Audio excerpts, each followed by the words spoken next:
A community event at UMBC raised awareness for a Maryland woman who organizers say is now being held by the Filipino government. So friends of Chantal Anacoche say she was in the Philippines doing humanitarian work and is now in military custody.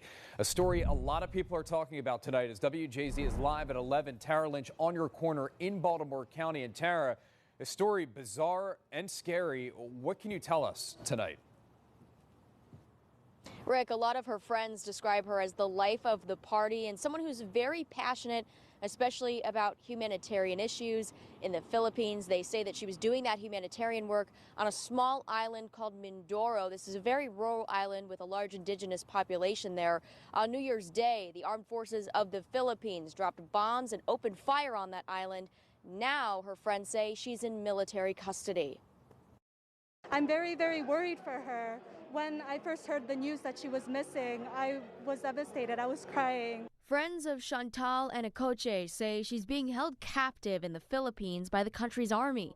They say she was doing humanitarian work in Mindoro, a rural island, when the armed forces of the Philippines launched an attack on New Year's Day. Since January 1st until January 8th, she was missing. The military was pressured, we believe, into surfacing her, and they posted a video online that many human rights advocates, humanitarians believe is possibly staged. I was actually glad that she was alive, but it was hard to see her in those conditions.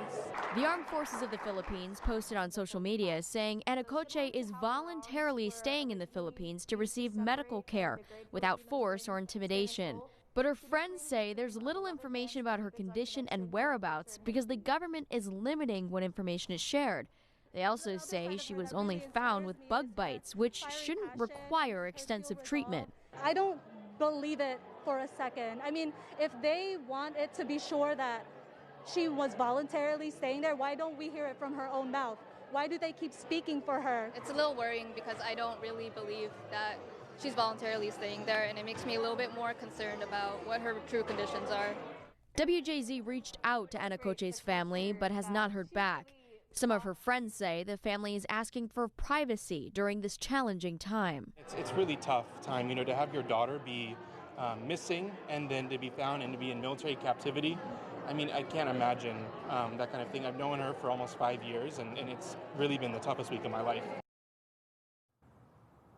Her friends now calling on Congress and the State Department to do something to bring her back home. WJZ reached out to the State Department and the U.S. Embassy in Manila, but we have not heard back.